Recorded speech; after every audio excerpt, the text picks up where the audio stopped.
One of the most worrisome things that emerges from the thick intelligence file we have on Iraq's biological weapons is the existence of mobile production facilities used to make biological agents. Let me take you inside that intelligence file and share with you what we know from eyewitness accounts. We have first-hand descriptions of biological weapons factories on wheels and on rails. The trucks and train cars are easily moved and are designed to evade detection by inspectors. In a matter of months, they can produce a quantity of biological poison equal to the entire amount that Iraq claimed to have produced in the years prior to the Gulf War. That was then Secretary of State Colin Powell speaking at the UN February 5th, 2003.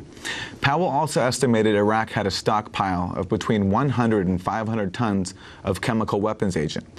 All of his claims about weapons of mass destruction turned out to be false.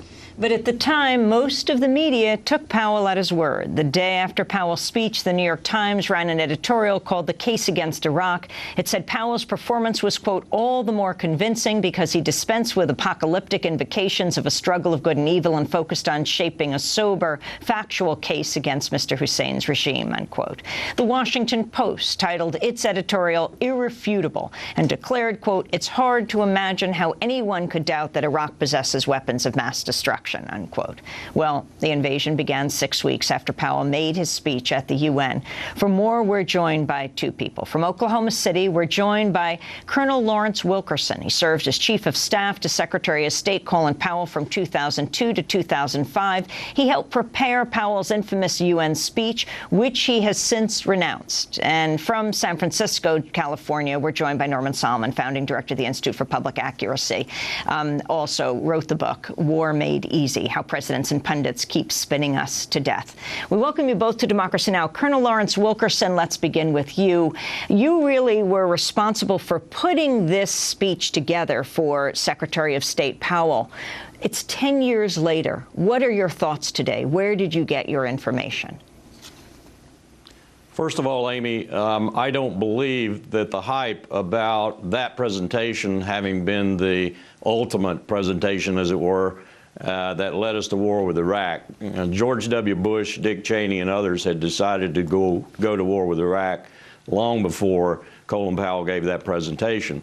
That said, that presentation was a moment in time that convinced a lot of people in America first, in the international community, maybe even on the UN Security Council in one or two cases, that they had been previously wrong to doubt that he had weapons of mass destruction.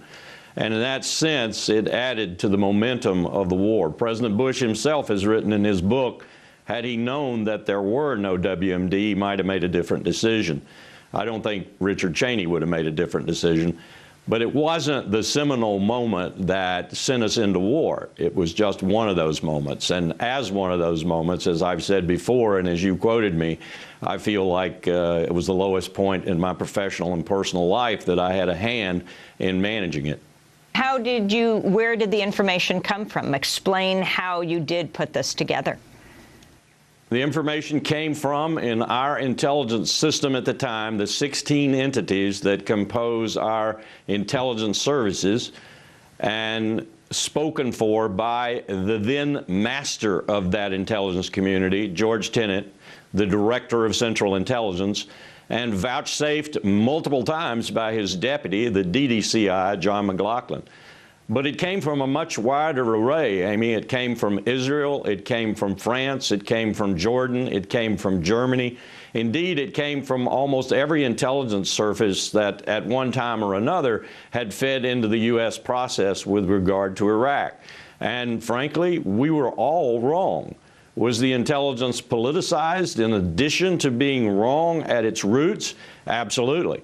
And the leader of that politicization was the Vice President of the United States, Richard Cheney. Now, Colonel, you've talked about how some of the intelligence actually came from torture. Can you tell us about that?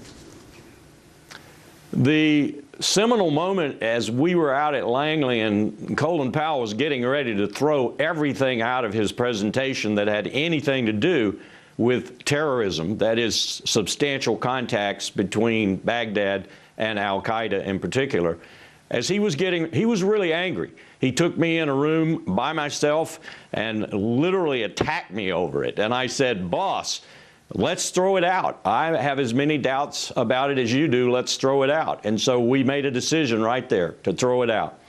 Within 30 minutes of the Secretary having made that decision and instructed me to do so, George Tenet showed up with a bombshell. And the bombshell was that a high-level al-Qaeda operative under interrogation had revealed substantial contacts between al-Qaeda and Baghdad. In fact, they included al-Qaeda being trained by the Mukhabarat, the secret police of Iraq, in how to use chemical and biological weapons. This was a bombshell. Only later, much later, did we learn that this information came from Sheikh al-Libi, who was waterboarded, probably in Cairo, with no U.S. personnel present. We also learned that within days of his having given this information under torture, he recanted. We learned also that the Defense Intelligence Agency, having seen that recantation and having seen other data about how the information was obtained in the first place, had issued a burn notice on it. That is to say, this is worthless. Don't pay any attention to it.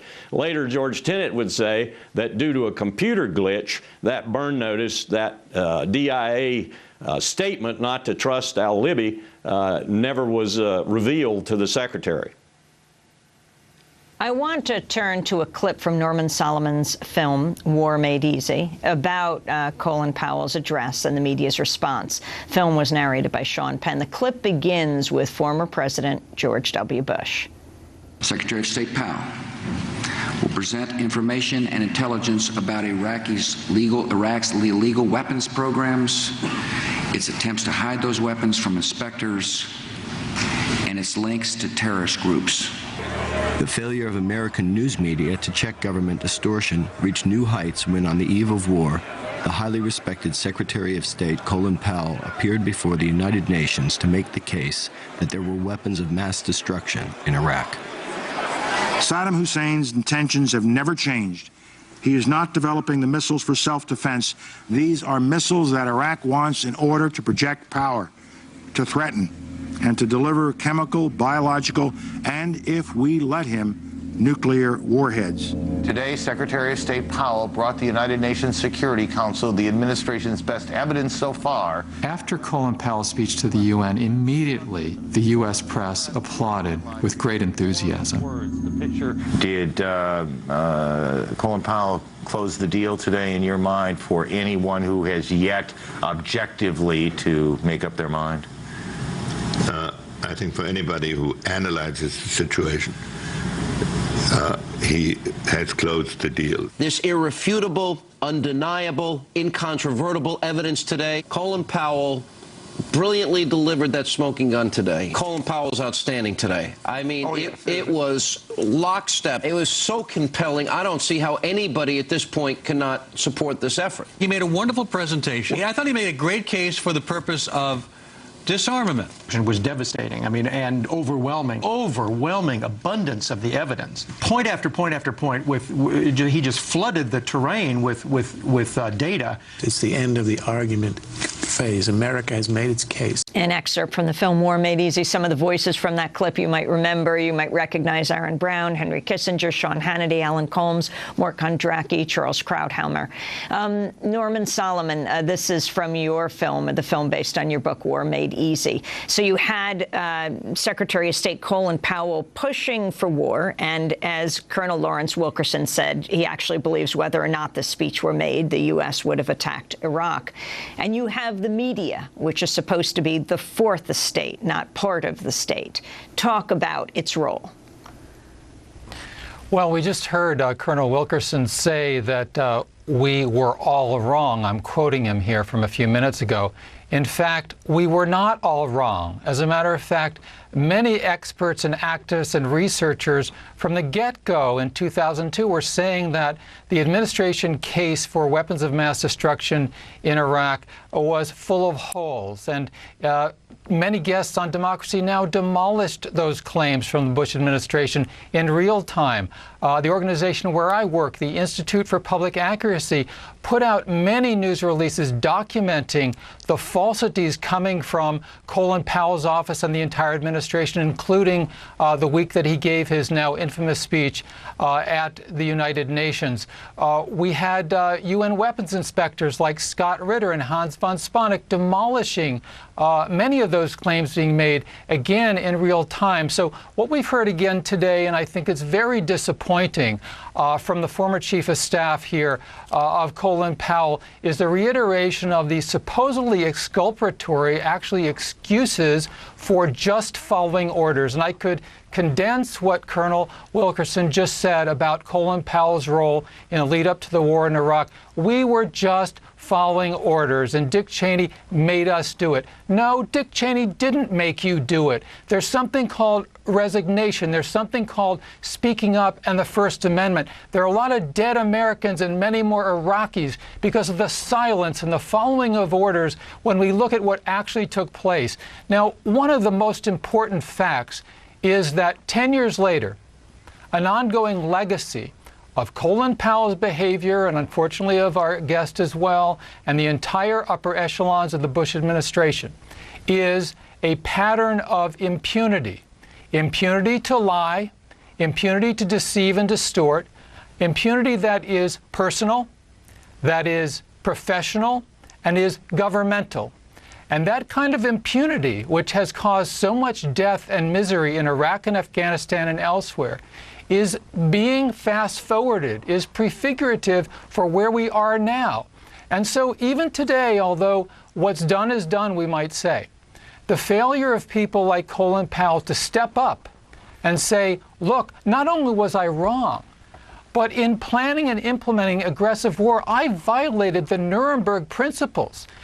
If we could get those kind of forthright statements from these former top officials, we could look at the agenda building for war on Iran in a more understanding light. Colonel Lawrence Wilkerson, your response.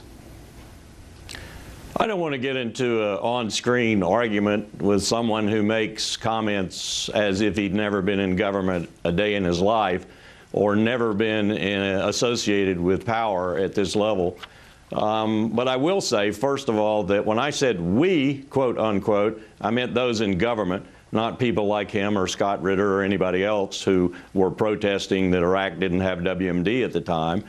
And when you look at the entire situation and you understand that the Congress of the United States had blessed the October 2002 NIE from which Powell's presentation emanated. When you look at the President of the United States, the Vice President of the United States, the Secretary of Defense, the Congress, when you look at the American people who in polls showed 70% plus agreed that Saddam Hussein had WMD, it's not enough to say that Dick Cheney and Colin Powell and others failed in their responsibility to the American people or to their own government. There were a lot of people that believed that Saddam Hussein had weapons of mass destruction. I'm not trying to rationalize or excuse. I'm just saying that there were a lot of people who had the same view that Colin Powell basically presented at the United Nations.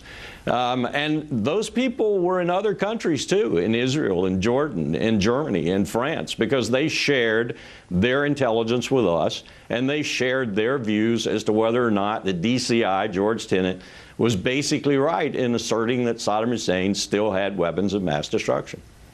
Well, Colonel, when let's get real here. Says, let's get real about this. Okay. Because the public and the media and so many others who did not, in terms of journalism, serve their basic function, were being fed a continuous barrage of messages from Cheney's office, from the White House, from the State Department under former General Powell, telling them, insisting, as occurred at the United Nations, that there were weapons of mass destruction. This belief among the public didn't come from the sky. It came from the administration. We had the Congress passing this green light for war almost 4 months before the Powell speech at the UN because they had been fed and pushed and pulled, and often expediently they went with this story that had been peddled through the mass media. We had so many networks and newspapers, including the New York Times and the Washington Post, front-paging stuff that was fed to them, duplicitous, mendacious stories that were fed by the administration. So Now to say, well, it wasn't just us at the administration, other people believed it. People believed it because they were propagandized by the administration with massive assistance from the mass media. And today we've got to look at the reality that we are in a repetition compulsion disorder cycle. After Powell spoke at the UN, Susan Rice, the current UN ambassador from the United States, immediately praised it as a statement from Powell that proved weapons of mass destruction in Iraq. We had bogus hearings from now Vice President Joe Biden, who chaired the Senate Foreign Relations Committee, excluding testimony from those who had contrary information that would challenge the push to war. We've had John Kerry, now Secretary of State, who voted for and propagandized on national television for the invasion of Iraq. So let's look at where we are. Tomorrow, a hearing for John Brennan, who is being pushed as a CIA director, someone engaging in aggressive war, the use of drones and so forth. And let me say that my colleagues at rootsaction.org are asking you to sign up at rootsaction.org to challenge that nomination. Colonel Lawrence Wilkerson. You're making my point.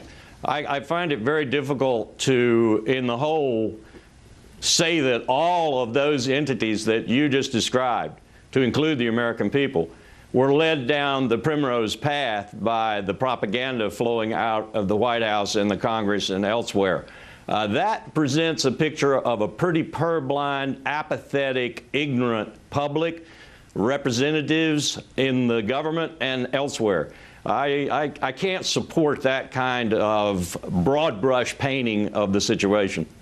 There was a million people in the streets protesting. Where did they get the idea they're weapons of mass destruction? Did they get it from their everyday lives? Did they get it from their PTA? They probably got it from the same place a lot of people in the government got it, which was that Saddam Hussein had weapons of mass destruction, had used them against his own people. No one thought he would get rid of them, since his #1 enemy, Iran, was kept at bay, certainly in part because he possessed them. I think there was a pretty good feeling across the world, not just in the United States, that Saddam Hussein had weapons of mass destruction. And by the way, there is no question, I don't think, in anyone's mind that once the international sanctions were off Saddam Hussein, and once the international focus was off of him, he would go right back to building weapons of mass destruction again, including a pursuit of a nuclear weapon. So let's not make this too much of essentially a calumny on the American people, their representatives in the Congress, it's not a calumny on the American people at all. It's an accurate accusation that the administration of George W. Bush, which Colonel Powell, you thought for yourself, lied and why deceived can't other Americans think for themselves? Continuously, and that's reality. Why weren't you influential in that. bringing the American people to believe what you believe? I wanted to cut in here. I wanted to cut in here, Norman Solomon, and actually read from the Downing Street memo. We know that was the case. Norman Solomon, I just want to cut in for a second. The presence of weapons read of from mass the Downing Street destruction memo. in Iraq, as you know, Hussein Kamel, the son-in-law of. Okay, so let's step back a bit and look at what we knew at the time. There was a leaked document from the British government, and I want to get Colonel Lawrence Wilkerson's response to this. This was the internal records of the British government from the Downing Street memo. It says there was a perceptible shift in attitude. Military action was now seen as inevitable. President Bush wanted to remove Saddam through military action, justified by the conjunction of terrorism and WMD. But the intelligence and facts were being fixed around the policy. So basically, a government official in Britain reporting that the Bush administration, from as early as 2002, was set on war. Lawrence Wilkerson. I think that's a fair approximation. Of course, I didn't know that at the time, nor did Secretary Powell know that at the time, with respect to the specific comments from the British. But having studied what the British did, what Prime Minister Blair did, what MI5 and MI6 did, and others associated with this rush to war, I was first impressed by the way the British were going after accountability for their part in it. I'm now depressed by the fact that the Chilcot report, for example, seems to have been indefinitely postponed. I was eagerly awaiting reading it. because I think the British have an even bigger problem than we do in terms of the way their parliamentary government, with a party in a majority like they hadn't seen in years, led that country to war, and led that country to war basically on the Prime Minister's assertions, fed by the intelligence community in the UK, that Saddam Hussein had weapons of mass destruction, even with such dramatic comments as, you know, they could be used within 45 minutes. The complicity of the UK in this business with the United States, despite the special relationship, bothers me as a citizen and as an admirer of the British. You know, we heard the administration use phrases like, we can't wait for a smoking gun to become a mushroom cloud. And Secretary of State Powell, as well as Colonel Wilkerson and others at the top of the administration, knew or should have known that that was extreme duplicitous propaganda trying to stampede the country into war. Now, these are real intelligent people running the State Department and the White House, and they are very savvy. And if we at the Institute for Public Accuracy and many other independent researchers could point out in real time that these WMD claims from the U.S. government were full of holes and had no credibility, why couldn't these agencies with multi-billion-dollar budgets and a lot of brain trust come clean? And the fact is, they didn't want to come clean. They were part of the war propaganda apparatus. I don't disagree with what you just said. I don't disagree that there should have been a hell of a lot better job done by what is now a $65+ billion intelligence community, and incidentally, I don't think it's doing a much better job today than it did then. Dollars do not buy you intelligence. But at the same time, let me just say, I didn't see a single one of your reports. So nobody called me from your group. Well, you didn't bother. Nobody you know, tried I to was get on in, national nobody tried to TV get when into I my could get office on and to talk talk to me about from your those group. reports. You Other knew about groups Hans did, von but your Spanak. You knew group never about got Scott into my Ritter, office, and never yet you called me didn't on the probe phone, it. never talked to me. Other groups did. Why didn't you? Hey, we were putting out news releases every day. If you would have taken my call, it would have knocked me over with a feather. Of course, you were in the upper strata. You didn't call. On your war preparation. You that was didn't the call. reality. Colonel Wilkerson, Are you saying Colin Powell would have met with us to talk about this information? It wasn't secret at all, as well. You know, we met with inspectors from the previous INSCOM inspection team that had been in Iraq for a number of years. Norman, let Colonel Lawrence Wilkerson respond. And Colonel Wilkerson, I think you made the point earlier that when you said that Norman Solomon clearly wasn't in government, suggesting that you don't know what it's like to be in the bubble that we're in when we are there, is what I heard you saying. So when you say, you know, how come you didn't come to us, what is it like to be in that bubble, especially as you reflect back and see the direction you went in and regret it? Well, let me describe that bubble to you for what I perceive to be the bubble around President Obama right now, and the man he's nominated to be CIA Director, John Brennan. What's happening with drone strikes around the world right now is, in my opinion, as bad a development as many of the things we now condemn so readily with 20/20 hindsight in the George W. Bush administration.